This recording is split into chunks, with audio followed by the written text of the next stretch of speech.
भगवान किस कारण से नहीं सुनते हमारी बात? अभी तो ब्रह्म निर्वाण, महाराज वो जी मोक्ष से पदवी को, मिलते ब्रह्म पदवी को, इस वो बात भगवत को साक्षात्कार समझाइए। पदवी को प्राप्त जय हो जाता श्री है। राधे।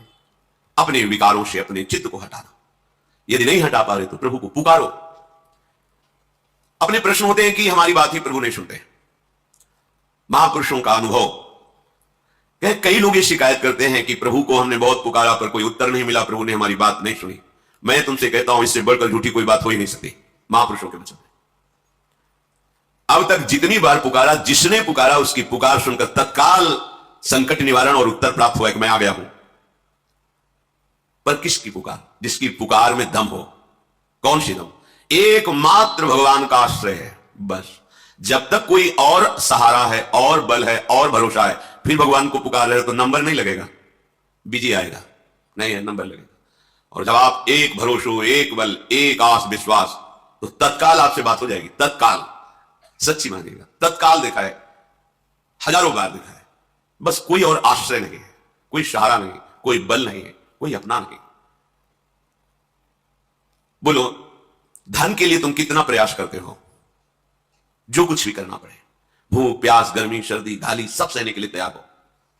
हितधाम में कुछ निर्माण सेवा उधर हो रही थी, मध्याह्न में प्रसाद पाके निकले तो देखा उनका जो कार्य कराने वाला था, हाँ ठेकेदार कहते हैं, सबसे बड़े ठेकेदार तो भगवान है सबके, पर उनको कोई जानता नहीं। वो अपने को ठेकेदार समझते, तो उनको काम करवाना अधिक है तभी तो उनको लाभ मिलेगा। वो गाली दे रहे थे, वो अपना कोई ऐसे खड़े गाली दे रहा, ऐसा बड़ी धूप थी, तमाल वृक्ष के नीचे हम खड़े थे। जो चला गया तुमका भैया क्यों गाली दे रहा? बोले ये हमारे काम कराने वाला है। तुमका आपको गुस्सा नहीं है? बोले बाबा गुस्सा आएगी तो शाम के पैसा नहीं मिलेगा, हमारे बच्चे भूखे रहेंगे, रोज का रोज कमाता हूं, रोज का। अरे गाली दे कुछ भी करे, तो एक उदर पोषण के लिए अर्थ चाहिए, तो वो व्यक्ति इतना प्रयत्नशील, जिस धूप में हम निकलना नहीं चाहते उस धूप में वो वजन लाद के चढ़ता है, गालियां मिलती है। हम कितना सहते हैं प्रभु के लिए, हम कितना प्रयत्नशील है प्रभु के लिए। आप विचार करके देखो, हम कितना प्रयासरत हैं प्रभु के लिए। और हम कहते हैं हम प्रभु के भक्त हैं, हम भगवत प्राप्ति करना चाहते हैं। वो चंद रुपये प्राप्त करने के लिए गाली सहने को तैयार है, गर्मी सहने को तैयार है, भूखा प्यासा जैसा भी हो। उनका भोजन हमने देखा, इतनी मिर्च या प्याज की चटनी रोटी ली उसी से खा रहे, दूध रबड़ी रसगुल्ला नहीं। मेहनत कितनी है, परिवार का पोषण करना है, आपको भगवत प्राप्ति करनी है। आप जरा अपनी दिनचर्या पर, अपने आहार विहार क्रियाओं पर दृष्टि डालिए। आप देखो, झूठ मत बोलो, महापुरुष कह रहे हैं। यदि आपको धन के लिए अन्याय करना पड़े तो भी आप विचार नहीं करेंगे, अन्याय भी कर लेंगे। पार्थिव संपत्ति के लिए आपको अगर 18 घंटे काम करना पड़े तो आप कर लेंगे आनंद पूर्वक की, अच्छा रुपया मिलेगा। किंतु आपने प्रभु के लिए क्या कभी जी तोड़ परिश्रम किया? रात दिन नाम मंत्र वाणी चिंतन, हमें फुर्सत नहीं है, मुझे भगवान चाहिए, मुझे प्रभु चाहिए, मुझे समस्याओं से निकलना है, मुझे विजयी होना है, मुझे परमानंद प्रभु के साथ रहना है। अगर यदि आप प्रयत्नशील हैं, भजन परायण हैं, अन्य भरोसा नहीं है, तो आप देख लीजिए आपको उत्तर मिल। उत्तर क्या सामने होते हैं? उत्तर कोई दूर से बात थोड़ी होती प्रभु के, कि संकेत हो रहा है। इतना प्यार करते हैं अपने जनों को कि उनके मानस पटल में सामने खड़े होते हैं। भगवान कपिल देव जी, वो मेरे से संभाषण करते हैं, वो मेरे साथ खेलते हैं, हंसते हैं। पर यह सौभाग्य जब एक भरोसो, एक बल, एक आश विश्वास। बिल्कुल चिंता मत करो, हम बहुत बड़े बल से युक्त है।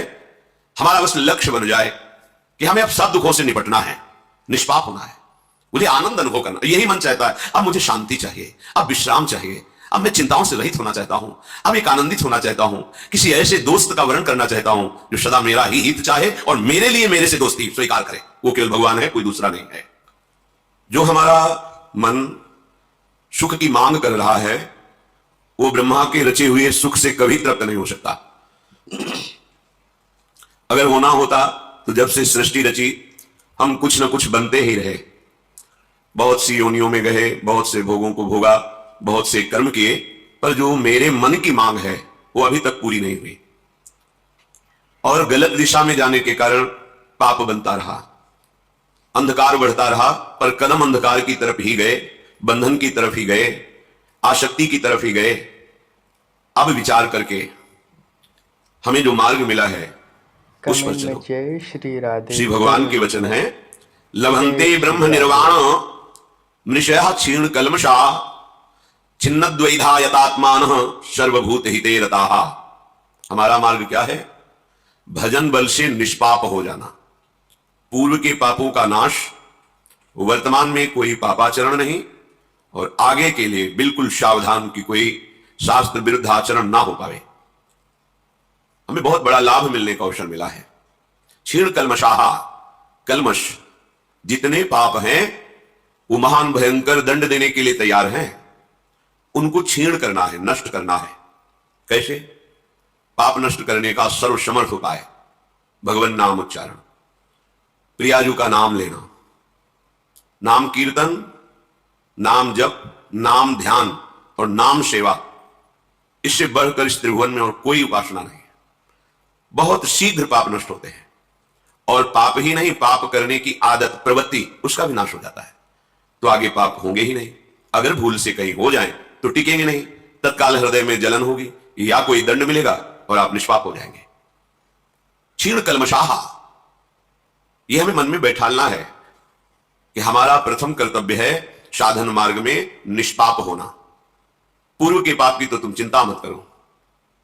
नाम संकीर्तनम यस्य सर्व पाप प्रणाशनम, ये जो हम राधा राधा राधा उच्चारण करते हैं, सर्व पाप का विनाश हो जाता है। आगे प्रभु कह रहे हैं छिन्न द्वैधा, अब कोई हमें संशय नहीं होना चाहिए। हमें मार्ग मिल गया है जिसके सब संशय नष्ट हो गए हैं। ये विश्वास से होगा, बुद्धि लगाने से नहीं होगा। एक वैद्य डॉक्टर जब हमें दवा देता है तो हमको बिल्कुल ज्ञान नहीं होता कि कौन सा औषधि है, क्या है, कैसा है। बस डॉक्टर पर विश्वास करते हैं और उसके कथनानुसार, नियमानुसार हम औषधि सेवन करते हैं। ठीक ऐसे ही सदगुरु की बात मानी जाती है। सदगुरु वैद्य वचन विश्वासा संयम, यह न विषय की आशा, कोई संशय नहीं। जैसे कोई वृंदावन आवे और उसके मन में है कि मैं बांके बिहारी लाल जू, राधा वल्लभ लाल जू, सेवा कुंज, निधिवन, राधा रमण जू, राधा दामोदर जू, इन सबके दर्शन करना चाहता हूं। फिर होगा कि कोई हमें दर्शन कराने वाला मिले। तो यहां के कृपालु जो तीर्थ पुरोहित जन हैं, वो आओ हम तुम्हें सब जगह दर्शन कराते हैं। हम उनके पीछे पीछे चल देते हैं। वो छोटी छोटी गलियों से होते हुए संपूर्ण वृंदावन की महानिधियों का दर्शन करा देते हैं। बिना उनके हमें पता ही नहीं कहां निधिवन राज है, कहां सेवा कुंज है, कहां हमारे प्रभु की कौन कौन सी लीलाएं हुई हैं। ऐसे ही इस माया प्रपंच में हमें पता ही नहीं कि मेरा सतमार्ग कौन है, कहां से मुझे जो मन की मांग है वो शांत हो जाएगी, मन की मांग पूर्ण हो जाएगी। पूर्णता का मतलब विश्राम ही नहीं, परम विश्राम। मन एकदम विश्राम प्राप्त कर लिया। संशय नहीं रखना है। अगर हमारे हृदय में संशय हो जाए कि ये जो हमें गाइड कर रहा है वृंदावन दर्शन कराने के लिए, पता नहीं कहां ले जाएगा, तो हमारे कदम लड़खड़ा जाएंगे। ये डॉक्टर पता नहीं कोई ऐसी जहरीली दवा ना दे दे जो मैं मर जाऊं, तो फिर रोग निवृत्त कैसे होगा? विश्वास नहीं। पर हम ऐसे तो सब विश्वास कर लेते हैं, पर भगवत मार्ग में बुद्धि लगाते हैं। ये बड़ा दुर्भाग्य है। बड़ा तर्क वितर्क, बड़ा संशय। तो श्री भगवान कह रहे हैं जिनके सारे पाप नष्ट हो गए हैं और जिनके सारे संशय नष्ट हो गए हैं, आप सत्संग सुनते रहिए, कोई संशय नहीं रह जाएगा। इसका प्रभाव है जब बहुकाल करी सत्संगा तब ही हो सब संशय भंगा। अपने आप सब संशय नष्ट हो जाएंगे। कोई तुम्हें प्रश्न करने की जरूरत नहीं। रोज का रोज हृदय बिहारी ठाकुर आपको वही सुनवाएंगे जिससे आपके सारे प्रश्नों का उत्तर मिल जाएगा। फिर श्री भगवान कह रहे हैं यतात्मान, अपनी इंद्रियों को, मन को, चित्त को थोड़ा तो शासन करना सीखो। एकदम छूट, जब जैसा आया वैसा भोग लिया, कर लिया, देख लिया, सूंघ लिया, छू लिया, ये तो संसारी पुरुष का लक्षण है। अध्यात्म मार्ग के पथिक को दामता, मन को वश में करने वाला, दम, इंद्रियों का निग्रह करके दमन करने वाला बहुत कठिन लगता है, क्योंकि अभी तक अभ्यास रहा है जहां जैसी प्रेरणा हुई वैसा कर बैठे। अब नहीं, अब तो विवेक से काम लेना है। सत्य कहते हैं ये केवल समय नष्ट करवाया जा रहा है भोगों में, क्योंकि हमारा ये समय बहुत कीमती है। अगर इसको प्रभु के भजन में लगा दे तो सार्थक हो जाए। पर भगवती भ्रमात्मक माया का ऐसा प्रचंड प्रहार होता है स्मृति पर कि हम क्रियाओं को, भोगों को, दृश्य को सत्य मानकर प्रभु को भूल जाते हैं। बस यही इसका प्रभाव है। जिस वस्तु से, जिस व्यक्ति से संयोग प्राप्त होने पर भगवत विस्मरण हो जाए वही माया है। बिना संयतात्मा हुए भजन नहीं हो पाता। जो मन में आया खा लिया, जो मन में आया भोग लिया, मनमानी आचरण तो मन मलिन, तो फिर पापवंत कर सहज स्वभाव, भजन मोर ते होए न। भजन नहीं हो सकता कोई भी हो। पहला क्षीण कल्मषाहा, दूसरा संशयों का नाश, तीसरा अपने हृदय की वृत्तियों को बचाओ। जो विषयाकार हैं उन्हें कृष्णाकार करो, भगवदाकार करो, प्रियाजुमय करो। राधा राधा राधा एक एक वृत्ति से निकलना चाहिए। ऐसा हो जाएगा क्योंकि आप अनाथ नहीं हैं, आपके ऊपर बहुत सामर्थ्य है, बहुत कृपा है। नाथ अनाथन हित समर्थ मोहन श्री राधा, विश्व मोहन मुनिमन मोहन श्री लालजू, और लालजू को मोहित करने वाली मोहिनी हमारी लाडली जू। कितने समर्थ है रसिक महापुरुष जन। एक क्षण में वो कृपा करे तो हमारा चित्त प्रियालाल के अनुराग रंग में रंग जाए। तो हम कोई अनाथ नहीं है, हमारे आराध्य देव है, सदगुरुदेव है, कृपा में धाम है, आचार्य है, वाणी है, हमारे पास बहुत से बल है, पर हम इधर तो देखते ही नहीं, इस बल का आश्रय लेते ही नहीं। तो ये विषय हमें संयतात्मा नहीं होने देते, बार बार हमको विचलित करते रहते हैं और हम अपने को ज्ञानी मानते हैं, बहुत बुद्धिमान मानते हैं, परिणाम में हम अज्ञानी और बुद्धिहीन ही साबित होते हैं।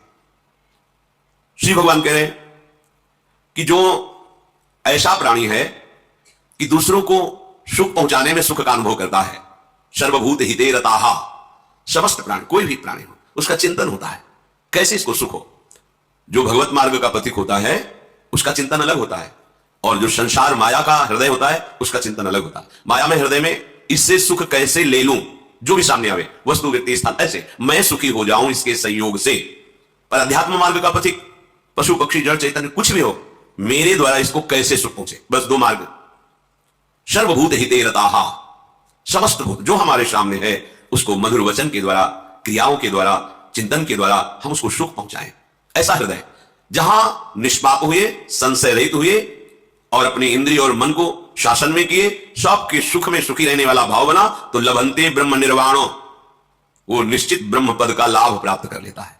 जहां अखंड प्रसन्नता है, ब्रह्मभूता प्रसन्नात्मा न सोचति न कांक्षति, कोई शोक नहीं, कोई चिंता नहीं, कोई इच्छा नहीं, कोई वासना नहीं। क्यों? लभंते ब्रह्म निर्वाणो, उसके हृदय में ब्रह्म पदवी प्रकट हो गई, स्वरूप अनुभव हो गया। जो हमें भगवत प्राप्ति में बाधा पहुंचा रहे हैं ये विकार ही है और कोई नहीं है। कोई हमें बाहरी बाधा परास्त नहीं कर सकते। कुछ नहीं भय होता, पर भय लगता है जब गलती हो जाती है, अधर्माचरण बन जाता है, तो कोई भले ही हमारी तरफ प्यार भाव से देख रहा है, ये देख ऐसे क्यों रहा है, भले कोई परस्पर बात करके इसने हमारी हंसी उड़ाई, बेमतलब अपने आप को पीड़ित करता रहता है। बेमतलब, ये वहीं से आ रहा होगा, उसी से मिलकर आ रहा होगा, बेमतलब मन जो है उसको दंड देता रहता है, संशय, चिंता, विषाद। इसी से छूटने का हमें अवसर मिला है। काम क्रोध वियुक्तानाम यतीनाम यत चेतसाम अभितो ब्रह्म निर्वाणम वर्तते विदितात्मनाम। आपकी सारी चेष्टा काम क्रोध से मुक्त होने के लिए है, युक्त होने के लिए नहीं है। वियुक्तानाम, मुक्त होने के लिए। हम क्या करते हैं? अध्यात्म के पथिक है, हम बढ़ावा दे रहे हैं। जो हमारा कल्याण करने में भारी बाधक है उसको हम सपोर्ट कर रहे हैं, उसको बढ़ावा दे रहे हैं। कैसे हम भगवत मार्ग को प्राप्त करें? थोड़ा तो विचार करो। जो हमें महादुख में घसीट रहा है उसी को हम और सहयोग दे रहे हैं, और जो हमें वचन के द्वारा, संकल्प के द्वारा, चेष्टाओं के द्वारा महासुख की तरफ ले जा रहा है, हम उसमें प्रतिकूलता का अनुभव करते हैं, हम उसमें दोष दर्शन करते हैं। उस अभेद हृदय को हम भेद भावना से देखते हैं। बड़ी विपरीत दशा माया ने प्रकट कर दी है।